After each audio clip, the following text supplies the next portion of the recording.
नमस्कार. सर्वांचं खूप मनापासून स्वागत. आज आपण करायला सगळ्यात सोपे असणारे साबुदाण्याचे पळीपापड बनवतोय. मस्त दुप्पट फुलतायत. कुसकुशीत तर होतातच, परंतु तेलकटसुद्धा अजिबात होत नाहीत. तुम्हीसुद्धा ही रेसिपी नक्की ट्राय करून बघा आणि तुम्हाला हा व्हिडिओ आवडला तर व्हिडिओला प्लीज एक लाईक करा, शेअर करा आणि चॅनलला सबस्क्राईब करायलासुद्धा विसरू नका. तुम्हाला ही रेसिपी कशी वाटली ना ते सुद्धा नक्कीच कमेंट करून सांगा. तर इथं बघा मी 1 कप साबुदाणा घेतला आहे. त्याला 2 ते 3 वेळा स्वच्छ पाण्याने आपल्याला धुवून घ्यायचं आहे.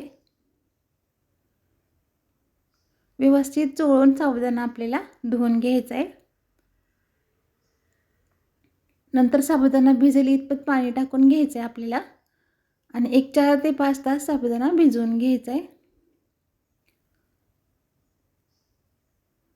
तर 1 कप साबुदाण्यासाठी नाही तर बघा मंडळी आपल्याला 5 कप पाणी टाकून घ्यायचं आहे. कुठल्याही प्रकारच्या भांड्याने तुम्ही ज्या साबुदाणा मोजून घेतलाय ना त्या भांड्याने 5 आपल्याला भांडी पाणी टाकून घ्यायचं आहे. इथं मी चवीनुसार मीठ टाकून घेतलं आणि पाणी उकळायला ठेवून दिले. आता इथं बघू शकता तुम्ही साबुदाणासुद्धा आपला छान असा भिजून तयार झाला आहे. पाण्याला छान अशी खळखळून उकळी येऊ द्यायची आपल्याला आणि उकळत्या पाण्यामध्ये हा साबुदाणा टाकून घ्यायचा आहे. मिक्स करून घ्यायचं आहे आपल्याला हे सगळं. साबुदाणा पूर्णपणे व्यवस्थित मिक्स करून घ्यायचं आहे. आता याला झाकण ठेवून आपल्याला रात्रभर असंच ठेवून द्यायचं आहे. तर सकाळी बघा मस्त आपला साबुदाणा टपोरा झाला आहे. आता साबुदाणा जो आहे ना तळाशी जाऊन बसतो, त्यामुळे अशा प्रकारे एकदा सगळं छान असं मिक्स करून घ्यायचं आणि हे आपल्याला मिक्सरला वाटून घ्यायचं आहे. छान अशी याची पेस्ट बनवून घ्यायची बघा. थोडं थोडं मिश्रण टाकून आपल्याला सगळा साबुदाणा अशा प्रकारे वाटून घ्यायचा आहे. छान असा स्मूथ वाटून होतो. एखाद्या वेळेस जर अख्खा साबुदाणा राहिला तर तुम्ही चाळणीने गाळूनसुद्धा घेऊ शकता. तर इथं आपलं साबुदाण्याचं पीठ बनवून तयार झाले बघा. आता यामध्येच मी थोडेसे चिली फ्लेक्स टाकून घेतलेत. तुम्हाला नसते तेल घालायचे तर तुम्ही नाही घातले तरी चालतात. मिक्स करून घ्यायचं आणि याची आता पळीने आपल्याला एखाद्या प्लास्टिकच्या शीटवरती अशा प्रकारे पापड घालून घ्यायचेत. अगदी भरभर होतात, जास्त पसरवायचं नाही याला.